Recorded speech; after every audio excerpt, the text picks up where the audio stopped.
Shiva Shakti, Veeramutuvel, Kalpana, and Shrikant, the mission director.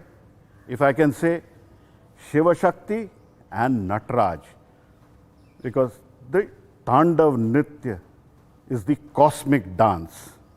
And essentially, if Chandrayaan-3 was dancing around between Earth and the Moon and then landing, it was through the hands of Shrikant. That's why Shiva Shakti and Nataraj.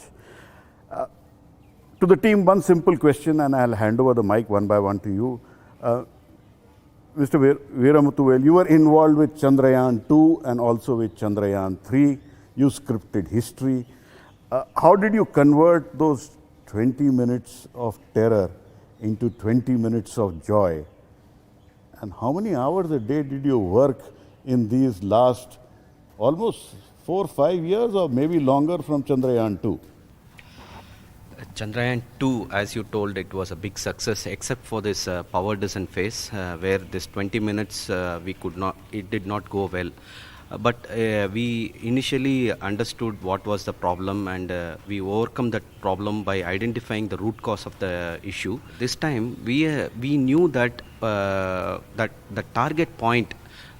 In fact, Chandrayaan-2 also we had a similar target point.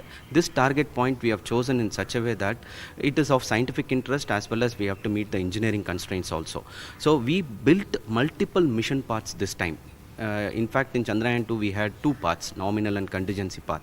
This time we created multiple paths so that anything happens, we wanted a soft landing. That was our target. So we built a path like a real-time retargeting in addition to nominal and contingency path. Sometimes if no altimeter update comes, as you rightly told, there is no GPS in Moon. So we have to have a terrain relative navigation sensors, for which we have altimeters, we have velocity sensors, which will give position and velocity information, and we have hazard detection and avoidance. At the end of it, we have to avoid the obstacles to have a soft landing. You embodied Nari Shakti for India and in Chandrayaan-3. Yes or no? I'm calling you Shiva and Shakti. So we did what is required. You did what is required. See, that is the beauty. In ISRO, men and women work shoulder to shoulder. Only talent matters.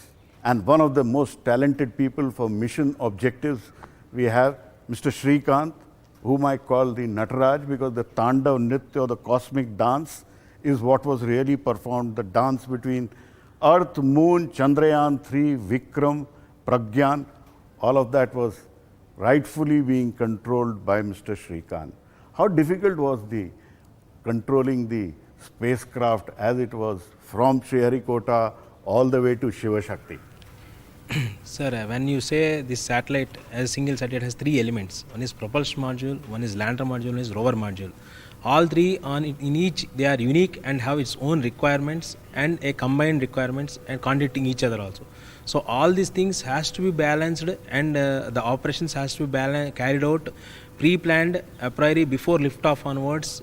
After injection, the whole composite control has to be done by propulsion module, and propulsion module has its own requirements for meeting the spacecraft objectives. And at the same time, we need to do the lander calibration along with the propulsion module thing. And this phase of composite will continue in earthbound phase as well as in moonbound phase. Then once lander gets separated, lander has its own requirements. As lander standalone, it has to be operated for the mission objective of landing, the 20 minutes. For that, what are major required sensors and our navigation related cameras and our near real-time data download, transmission chain, all these things needs to be tested in that 6 days when lander alone it is up there. So we have, before the 20 minutes, these were subjected for the actual usage. All these things were pre-calibrated, pre-assessment was carried out in the 6 days. Then during these 20 minutes, all of the systems have behaved or performed as per expectation. We have pinpointed landing, and after landing we had a rover Pragyan, which has to come out of the lander and do the mobility over the moon surface. And rover itself is a unique thing, because till now we don't have any experience of rover mobility on any celestial body. So that operations itself is a unique thing. So we need to handle it in a semi-autonomous way, near real-time planning. So our whole teams, which have worked for propulsion module, lander module, rover, all of us together had only one objective, that every objective for each phase is met full-fledgedly, and rover has also moved 100 meters in that 14 days, which is also one of the important milestones which we have met. So all put together, all these three entities are challenging in each thing.